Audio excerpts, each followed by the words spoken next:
Ginagawang silid ng ilang estudyante ang mess hall ng isang paaralan sa Batangas City habang ginagawa pa ang kanilang makeshift classroom. Narito ang report ni Denise Abante. Papel, ballpen at libro na muli ang hawak ng 9 na taong gulang na si John Paul. Time out na raw sa mga gadgets dahil back to school na ngayong araw, July 29 sa Alangilan Central Elementary School. Aminado siyang kulang pa rin daw ang bakasyon pero all set na ang kanyang mga notebook at baon. Ready na rin daw siyang matuto at sumagot sa recitation. Magbasa po. Mag-answer po sa board. Ayon sa pamunuan ng paaralan, naging malaking tulong ang Brigada Eskwela at mga paghahanda ng guro para sa back to school upang alalayan ang mga mag-aaral.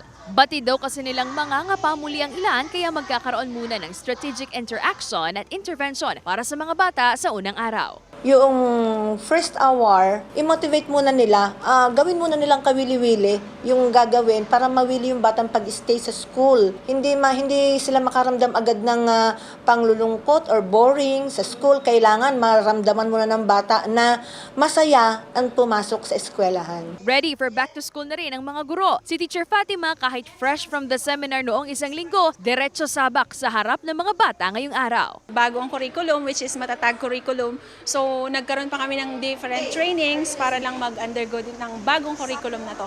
And sa first day of school, okay naman, prepared pa rin kahit haggard. Lahat sila ay excited, lahat pumasok. Wala namang iyakan o paghahabol ng mga bata sa kanilang mga magulang di gaya raw noong nakaraang taon. Bagay na ikinatutuwa ng pamunuan. Ang pinakatututukan na lang ngayon ng Alangilan Central Elementary School ang agarang matapos ang proyekto na makeshift classroom na ito para sa isang seksyon ng mga mag-aaral ng grade 4 na pansamantalang sa mess hall muna magkaklase. Dati raw kasing stockroom ang silid at sa dami ng mga nag-enroll ngayong taon, kailangan nila itong ayusin at gawing makeshift classroom. We have fund naman na makukuha, kaya lang ito turn over din sa amin yun ngayon ng Alumni Association, yung nakuha nila, nakalap nila na pondo na i-donate nga sa paaralan. Yung fund naman ngayon ay naipa-estimate ko na magkakasya naman para sa makeshift. Nakaalalay na rin para sa mga estudyante ang mga barangay tanod sa lugar na magsisilbing gwardya at magro-roving sa loob ng paaralan. Kasama si J. R. Manjares, Denise Abante,